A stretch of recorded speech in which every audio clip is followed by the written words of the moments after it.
네, 오늘도 전세역전 공략주 두 종목씩 네 종목 확인해 보겠습니다. 첫 번째 라운드 이성웅 이사의 공략주는 K카 보도록 하겠습니다. K카 중고차 사실 좀 안 좋았잖아요. 최근에 네, 좀 네. 괜찮아지고 있어요. 그 미국 시장에서 하나의 아이디어를 가지고 와 봤습니다. 어떤 아이디어요? 한번 들어보시고 괜찮다 싶으신지. 자, 들어보겠습니다. 네. 미국 시장에 목이 메이시네요. 미국 얘기하려고 죄송합니다. 하니까. 미국 사실 중고차 가격이 작년에 굉장히 많이 올랐고요. 우리나라 같은 경우에도 중고차 가격이 많이 올랐는데 최근에는 중고차, 미국도 우리나라도 시장은 안 좋습니다. 근데 거기서 어떤 아이디어를 찾으셨는지 괜찮으세요? 네. 예. 미국 시장의 자동차 리스 부분. 네, 네. 안 될 것 같습니다. 우리 이성웅 이사의 K카는 잠시 후에 저희가 들어보도록 하겠고요. 우리 김민수 대표님의 공략주 먼저 좀 확인을 해보도록 하겠습니다. 자, 김민수 대표의 공략주는 보로노일을 준비를 해주셨습니다. 보로노일, 일단 의료계층. 제가 좀 이쪽에 또 약합니다. 강한 사람 없습니다 여기.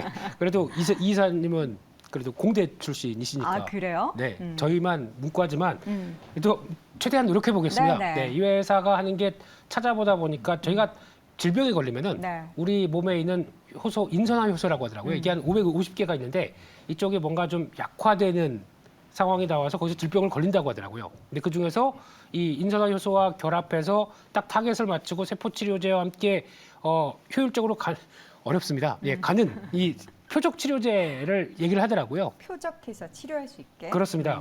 근데 이게 지금까지 보니까 성과가 나온 게 5건 기술 수출 계약을 하는데 다 전임상에서 들어갔습니다. 네. 그만큼 임상도 들어가기 전에 기술을 인정받았다는 얘기겠죠. 그래서 그런 쪽을 보면은 최근에 나오고는 뭐 비소 세포암 이쪽에 대해서도 약간 돌연변이에 대해서 케어하는 쪽에 더 성과가 있다라는 쪽도 네. 보면은 지금 얘기가 나오는 게 유방암, 자가면역 질환, 뭐 퇴행성 뇌질환 이런 네. 쪽에서도 어느 정도 경쟁력 있는 파이프라인을 갖고 있다는 쪽에서 성과 나왔을 때 기대감이 높다. 네. 이런 쪽도 바라보고 있는데 그래서 지금 최근에 나오고 있는 바이오 쪽 동향을 보게 되면 기술을 갖고 있게 되면 그에 따라서 라이센스 아웃을 했을 때 나올 수 있는 변화가 가장 파이프라인에 대한 변화를 꾸준히 갈 수 있는 대표적인 회사가 아닌가 싶어서 네. 관심이 높아졌습니다. 네, 그러면 보로노이 지금 주가 차트를 좀 한번 보도록 하겠습니다. 가격 전략을 어떻게 잡으면 좋을지 현재 주가는 33,000원 기록이 되고 있고요. 목표 주가가 지금 보니까 4만 원을 제시해 주셨네요. 네, 어제 4만 원대 매물이 좀 있어요. 공부는 되게 열심히 했는데 네. 결론은 주가만 얘기를 하네요. 네.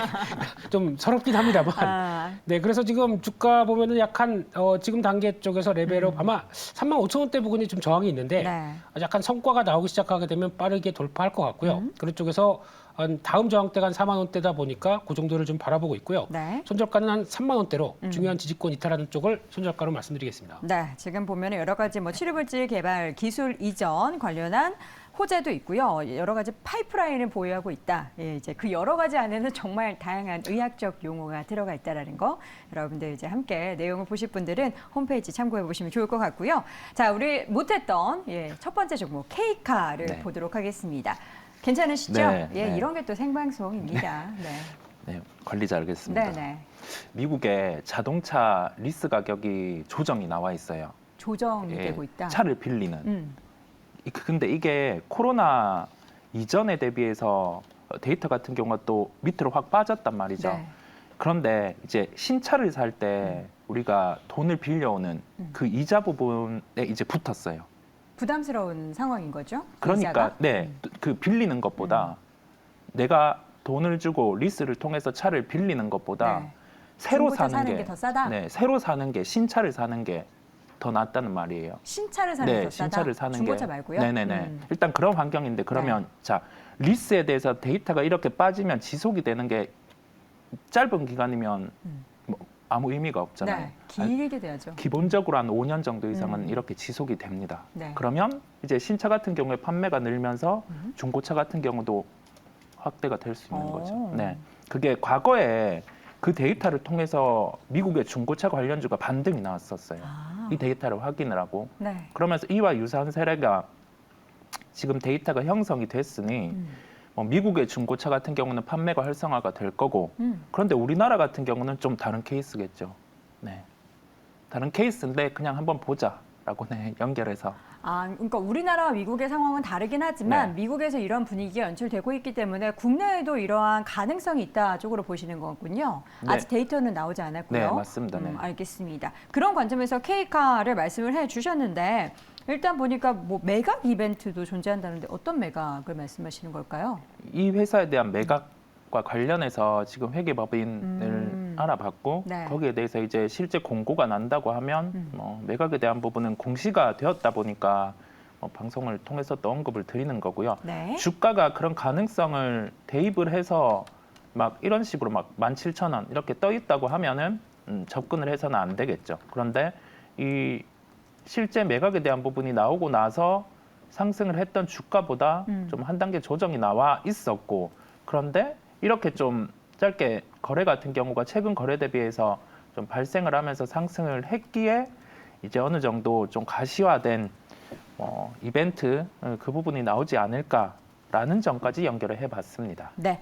자, 첫 번째 종목으로 K카 말씀해 주셨고요. 지금 차트상으로 목표 주가를 17,000원을 제시해 주셨는데 17,000원 가격은 어떤 관점에서 제시해 주신 거죠?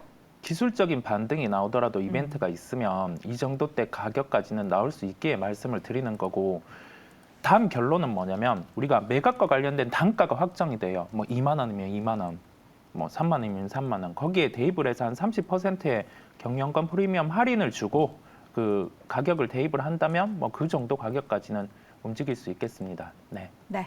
첫 번째 종목 K카 그리고 보로노에 함께 확인을 해봤고요. 저희가 순서를 다시 바꿔서 이성우 이사의 첫 번째 종목에 이어서 두 번째 종목 바로 보겠습니다. 이성우 이사의 첫 번째 종목은 K카, 두 번째 종목은 아비코전자 함께 확인해 보도록 하겠습니다. 아비코전자의 투자 포인트는 뭘까요?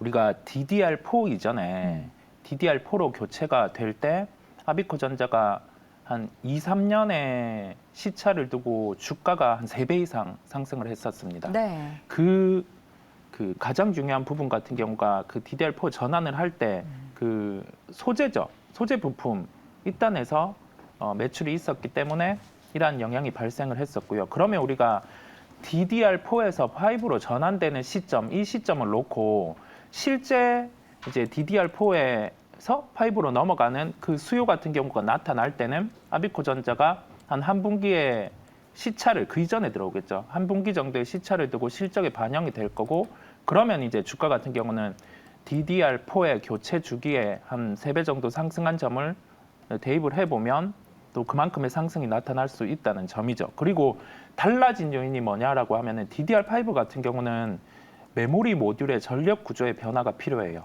그렇다 보니까 메탈 파워 인덕터 같은 경우가 실제 여기에 대해서 매출이 늘어난다는 거거든요. 그 점이 가장 큰 포인트겠고 우리가 여기에서 알 수 있는 점은 과거 통신 장비주들이 3G에서 LTE로 넘어갈 때 기본적으로 한 2~3배가 났고 LTE에서 5G 넘어갈 때 한 5배, 6배 정도의 주가 상승을 봤어요. 네. 우리가 DDR4 이전, 그다음에 DDR5로 넘어오는 단계에서 종목에 대한 관심을 가져야 되는데 이게 타이밍도 중요합니다. 타이밍, 어떤 타이밍에 네. 매수를 하느냐. 그런데 어제 SK 하이닉스 컨콜에서 어떤 이야기를 했냐면 우리가 DDR5의 전환 같은 경우는 이 뭐 수요와 공급 부분이 중요한데 DDR4 같은 경우가 이제 교체 주기에 도래할 만큼의 그런 뭐 공급 부분까지 도래했다라는 점을 언급을 했어요. 그렇다 보니까 이제는 타이밍이 도래했다. 뭐 당장은 아니더라도 상반기 이내에는 서서히 가시화될 수 있다는 점에서 아비코전자를 말씀드리게 되었습니다. 네, 알겠습니다. 자, 아비코전자는 목표 주가를 15,000원을 제시를 해주셨습니다. 가격 전략 조금 더 자세하게 봐주시죠. 그 실적이 늘어난 부분, 그 첫 분기에 DDR4에서 전환이 될 때에서 반영되는 실적을 대입을 했어요. 그러면 기본적으로 한 이 구간, 11,000원대 구간에서는 30% 이상 상승 여력이 존재를 합니다. 그렇다 보니까 15,000원을 제시를 하게 되었고요. 손절가는 9,000원인데 9,000원의 가격 도달은 아마 뭐 DDR5 같은 경우 다시금 수율 문제가 발생을 했을 때 그 정도의 도달 가능한 가격이라서 손절가에 도달 가능성은 낮다라는 말씀을 드릴 수 있겠습니다. 네, 알겠습니다. 자, 이어서 두 번째 라운드 김민수 대표의 종목 보겠습니다. 테이펙스를 제시해 주셨는데요. 제가 요거 기업 내용 주신 거 이렇게 보니까 네. 이런 기업이 있었구나라는 생각이 들 정도로 일단 랩 우리가 많이 쓰죠. 그리고 스타벅스도 연동돼 있더라고요. 네, 랩은 쇼미더머니에서 하는 거고요. 예. 네. 이제 테이펙스 그냥 테이프입니다. 네, 거기서 테이프. 그렇게 보시면 될 것 같고요. 일단 원래 유니랩이라고 하는 게 영업용 보통 이제 짜장면 시키면은 담겨오죠. 네. 그 보면은 그 유니랩이라고 써 있는 써 그게 있어요. 못 봤어요, 한 번도. 짜장면집 가서 보시게 되면 그게 써 있습니다. 영업용 1위입니다. 네. 네, 그쪽에 강자고요. 그러다 보니까 제품 포장용 쪽의 랩은 강자지만 여기서 좀 넘어가기 시작하는 게 전자제조 쪽으로 넘어가는 전자재료 쪽으로 넘어가는데 이게 가장 많이 쓰이는 게 전기차 관련된 쪽의 전자 테이프 이쪽을 또 섭렵하기 시작하죠. 네. 그래서 쪽이 테이프 매출이 한 작년에도 전기차용으로 56% 매출이 증가했습니다. 그러면서 나도 2차 전지주다라는 쪽으로 바라보고 있는 상황들인데 거기뿐만 아니라 디스플레이, 반도체 이런 쪽까지 같이 나가게 되면 만약에 반도체 업황 개선되게 되면 가치 수혜를 또 받을 수 있는 측면도 있겠죠. 게다가 말씀하셨던 어떤 스타벅스에 공급하는 내용은 협업을 한 회사가 있는데 보니까 코스코 페이퍼라고 하는 회사랑 종이빨대 쪽으로 협업을 했고요. 네. 그래서 이 회사가 생산하고 마케팅 유통은 테이펙스가 하고 하다 보니까 대표적으로 스타벅스 외에 상당히 많이 들어가더라고요. 이렇게 되면 나오는 변화. 근데 글로벌 시장이 종이빨대가 몰랐는데 2조 6천억 된답니다. 이 정도에서 뭐 성과 나면은 조금 도움은 되겠죠. 네, 그런 쪽과 뭐 친환경 리유저블 컵 다 연결을 시키게 되면 조금씩 변화의 기대감은 높다라고 봐야 될 것 같고요. 작년 3분기 누적 영업이익이 246억이 나왔는데 2021년도 한 해치보다 더 올라갔습니다. 그러면 실적 변화는 계속 나오겠죠. 근데 시총이 2,600억밖에 안 된다라고 하게 되면 어떤 좀 2차 전지 모멘텀이나 성장 모멘텀 전혀 없다라고 했을 때 추가로 좀 발현돼야 되지 않을까 이렇게 바라보고 있습니다. 네. 자, 마지막 주목은 테이펙스를 확인을 해봤습니다. 현재 주가 58,700원 기록되고 있고요. 지금 매수가가 살짝 낮은데 지금 가격에서도 매수 가능할까요? 그러지 마시고요. 좀 기다려야 되나요? 한 58,000원대 정도까지 보시면서 그 밑으로 살짝 눌렸을 때 잡는 게 좋겠다라고 바라보고 있고 네. 이렇게 되기 시작하게 되면 다음 저항권이 한 7만 원대까지 있기 때문에 이 정도 부분의 시도는 나올 수 있겠다라고 바라보고 있고요. 손절가는 51,500원으로 말씀드리겠습니다. 네, 알겠습니다. 마지막 종목 테이펙스까지 확인해 봤습니다. 이렇게 해서 오늘 이 시간 글로벌 트러스 이성웅 이사, 레몬리서치 김민수 대표와 함께했습니다. 고맙습니다. 자, 이번에도 한 종목 더 확인해 보는 시간입니다. 오늘 이 시간 엠비엔골드 박준남 매니저 화상으로 연결합니다. 매니저님 어서 오세요. 네, 안녕하세요. 엠비엔골드 박준남 네, 매니저입니다. 일단은 오늘장 코스피가 약보합권, 강보합권 네. 계속해서 등락을 보이면서 좀 눈치 보기를 하고 있습니다. 네. 오늘 시장 업앤다운 어느 쪽이십니까? 오늘 시장은 뭐 부합을 왔다 갔다 하고 있는데 오늘은 뭐 쉬어간다는 의미에서 다운으로 말씀드리도록 하겠습니다. 네, 오늘 정말 오랜만에 다운 의견 주셨는데 뭐 이렇게 크게 하락한다라는 건 아니고 쉬어간다라는 그런 의미인 거죠. 그죠. 뭐 좀 증시가 좀 올라왔으니까 금요일이기도 하고 제롬 파월 의장이 이제 미국 연방준비제도 입에서 이제 그 물가 상승의 둔화가 벌써적으로 나오면 이제 시장이 유럽 시장이나 아시아 시장들이 상당히 뭐 안정감을 찾아가고 있습니다. 그래서 쉬어가는 자리라고 보시면 좋을 것 같고요. 가장 중요한 건 포인트는 올해 상반기 시장은 이미 이제 강달러가 저물면서 약달러로 전환했다. 그래서 신흥 시장으로 외국인의 자금들이 계속적으로 유입될 수 있다는 점, 그게 포인트입니다. 그렇게 보시면 좋을 것 같습니다. 알겠습니다. 자, 우리 매니저님의 수익률도 오늘도 점검을 해 봅니다. 아유, 잘하고 계시네요. 거의 100% 수익률 내고 있는 종목이 하나 있는데 소개해 주시죠. 네, 오늘로 마지막으로 마인즈랩은 오늘까지만 리뷰해드리도록 하겠습니다. 네. 왜냐하면 한 달 정도 지나면 좀 리뷰는 제가 잘 안 하니까 마인즈랩이 지금 현재 한번 제가 잘 보시기 바랍니다. 혹시나 보유하고 계신 분들은 우리가 이제 지금 현재 15,000원대 여기에 진입을 해서 우리가 쭉 끌고 가자고 말씀드렸었는데 제가 이제 큰 차트 보여주면서 이렇게 제가 설명을 해드렸습니다. 이 두 구간을 보시게 되면 왜 여기까지 이제 인공지능이 강한 이제 시장의 주도주기도 하고 올라오기도 했냐면 이 관계 이 지금 여백들이 밑에 보시게 되면 거래량 보시게 되면 거래가 아예 없어요. 그러니까 매물대 없이 가볍게 올라왔다. 그렇게 말씀드리도록 하면 좋을 것 같고요. 인공지능은 보니까 뭐 어느 시장에서도 오늘도 또 강해요. 그래서 이게 아마 상장했을 때 4만 원대까지 갔으니까 혹시라도 지금 중기적으로 바닥에서 끌고 가신 분들은 더 이상은 보셔도 좋을 것 같습니다. 지금 신고가 다시 한번 보게 되면 100%가 넘어가게 되겠네요. 그래서 그런 관점으로 말씀드리도록 하겠고, 마인즈랩 이제 제가 더 이상 리뷰를 안 해드리도록 하겠습니다. 그리고 종목 하나, 마인즈랩을 좀 많이 아시는 분들에게 제가 종목 하나를 강하게 제가 이야기 드렸었죠. 이제 시세가 나기 시작합니다. 지금 이제 7%인데, 인크로스라는 종목입니다. 그죠? 지금 인공지능 관련 종목 중에서 뭐 라운피플이나 마인즈랩 같은 경우는 실적이 안 나오는 회사인데, 이 종목은 지금 실적이 나오는 회사입니다. 그죠? 이제 중요한 게 왜 이렇게 무겁게 가냐, 그렇게 생각할 수도 있는데, SK 스퀘어가 한 40% 이상의 지분을 가지고 있기 때문에 이 종목들은 급등하는 게 아니라 계속적으로 정지적으로 갈 거예요. 보통 대기업들이 이제 주주가 돼 있는 기업들은 그렇게 보시면 좋을 것 같고, 바닥에서 거래량도 많이들 지금 현재 손바뀜 났으니까 인크로스는 7% 수익이니까 가게 된다면 1차 목표가가 2만 원이니까요. 쭉 끌고 가셔가지고 좀 큰 수익으로 한번 여러분들에게 보답드리도록 하겠습니다. 네. 알겠습니다. 리뷰 종목 잘 들어봤고요. 오늘도 신규 공략주도 기대가 됩니다. 어떤 종목 공략해 볼까요? 네, 오늘 보니까 시장이 지금 어제 미국 시장이 나스닥이 엄청나게 급등했는데, 네. 구글하고 구글도 한 7%, 애플도 한 3% 정도 급등을 했는데, 메타버스가 좀 강하네요. 그래서 아주 실적이 잘 나오는 게임 관련해서 메타버스 종목을 한번 좀 편입을 한번 저점에서 해보도록 하겠습니다. 8,440원에 엔게임이라는 종목을 한번 편입하도록 하겠습니다. 네, 아주 좋은 자리에서 편입을 하는데 이것도 아마 수익을 주지 않을까. 왜냐하면 시장이 그동안 1월달 내내 올랐는데 엔게임은 하나도 안 올랐어요. 거기에다가 실적도 좋아요. 그리고 실적 발표도 지금 어닝 서프라이즈도 기다리고 있고요.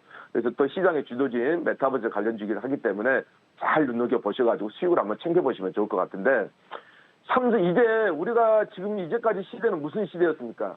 스마트폰 시대였죠. 이제 스마트폰이 이제 포화입니다. 그래서 다음 대기업들이, 세계 글로벌 기업들이 다음 먹거리를 찾고 있는데 바로 XR 헤드셋입니다. VR이나 XR, MR이죠. 그래서 삼성이 XR 헤드셋을 올해 이제 만드는데, 이 구글하고 퀄컴과 XR 동맹을 깜짝 발표를 했습니다. 이거 상당히 중요한 포인트입니다. 그죠? 이제 그러다 보니까 이 삼성 디바이스에 퀄컴 칩, 그리고 구글의 소프트웨어, OS가 탑재될 듯한데, 이 퀄컴과 구글과 이제 손잡고 XR, 확장현실이죠. AR도 있고 VR도 있고 가상현실, 증강현실 다 포함한 확장현실인데, 이런 생태계 협력에 나서고 있습니다. 먹거리가 바로 여기에 있다. 이렇게 말씀드리도록 하겠고요. 중요한 게 올해 하반기에 뭐가 나오냐면 애플에서 XR 헤드셋이 나옵니다. 역시 애플이 진짜 빠르네요. 애플이 제일 먼저 스마트폰 나왔었잖아요. 그래서 삼성이 뒤쫓아가고, 그래서 애플이 정말 진짜 선제적으로 잘 집중을 하고 있다 말씀드리도록 하겠는데, 이 개방형 협력으로 대응하는 이 삼성연합군이 이 애플과 어떻게 맞붙을지, 이게 진짜 초유의 관심사인 것 같아요. 그래서 어느 제품이 빨리 나오고 어떤 제품이 더 좋게 나올지 이 시장에 상당히 뜨거운 이슈로 떠오를 것 같은데, 이 삼성의 뛰어난 폼팩트, 그리고 구글의 경험이 이제 퀄컴의 스냅드래곤과 XR 기술이 만나서 실제 세계와 디지털 세계 경계를 하면은 이제 기회를 현실로 만드는 건데, 그런 관점에서 시장에서 보시면 좋을 것 같고요. 지금 보시게 되면 이 엔게임은 사실 이제 게임 회사로서 중국에 기반을 두고 있는데 상당히 매출이 많이 올라왔습니다. 거의 200억 가까이요.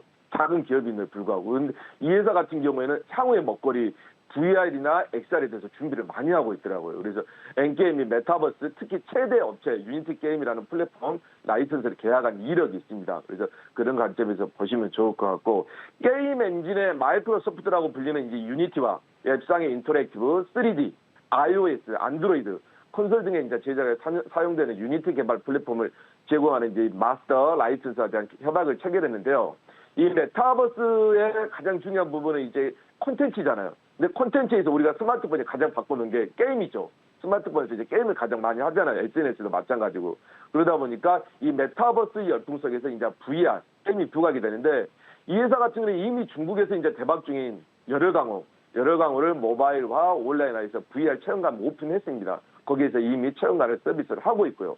그런 관점에서 보시면 좋을 것 같고, 게임 사업 외에도 충남 태안에 위치하고 있는 이제 연구단지, 엔게임 연구단지 내에서 이 가상현실 테마파크나 로봇을 이용한 스마트 카페, 엠플레이 파크를 오픈했다. 이렇게 말씀드리고, 앞으로 이제 열혈강호 온라인이 이제 VR, 중국에서 이제 같이 공동 개발을 해서 VR 체험관을 서비스를 오픈을 했는데, 여기에 관련해서 로열티를 계속적으로 받고 있다. 말씀드리고, 한번 재무구조 한번 보겠습니다. 포가 그 정도 됩니다. 지금 뭐 올해 영업이익률이 보니까 3분기 때 40%까지 39%까지 나왔네요. 실적이 올해 사상 최대 영업이익 실적 어닝 서프라이즈가 기다리고 있습니다. 지금 모닝 시즌이죠. 거기에서 한 표 정도 주시면 좋을 것 같고요. 영업이익이 사상 최대치인데 영업이익이 70억에서 100억에서 재작년 180억, 작년에 200억까지 지금 올 수준입니다. 그래서 영업이익이 한 번도 끊기지 않고 쭉 올라가고 있다. 부채도 거의 10% 정도예요. 아주 안정적이고 알짜 회사다. 이렇게 말씀드리도록 하겠습니다. 차트 한번 보겠습니다. 차트 보시게 되면요. 지금 N게임이 제가 왜 수익을 우리가 가져갈 수 있는 종목이라 하냐면 지금 시장이 우리가 상당히 많이 올라왔었잖아요. 1월달 시장. 근데 옆으로 횡보하면서 아직까지 21선 타면서 올라간 게 하나도 없습니다. 그래서 제가 봤을 때 아주 좋은 시점이다. 이렇게 말씀드리도록 하겠고요. 한번 지어보고요. 지금 현재 21선에서 옆에서 한 달 정도, 2달 정도 횡보하면서 21선 해치지 않고 올라가는 모습입니다. 그래서 9,000원 넘어가게 되면 거래량 폭발시키면서 아마 우리에게 충분히 수익을 줄 수 있는 종목이다. 이렇게 말씀드리도록 하겠고요. 가격 전략은 1차 목표가는 제가 10,000원 정도 충분히 갈 수 있다고 생각하고요. 2차 목표가는 11,000원, 그리고 손절가는 7,000원 제시하도록 하겠습니다. 네. 자, 오늘의 공략주 M게임입니다. 1차 목표가 10,000원, 2차는 11,000원 함께 제시해 주셨고요. 이 종목도 흐름 잘 지켜보도록 하겠습니다. MBN골드 박준환 매니저 함께했습니다. 고맙습니다. 네, 감사합니다.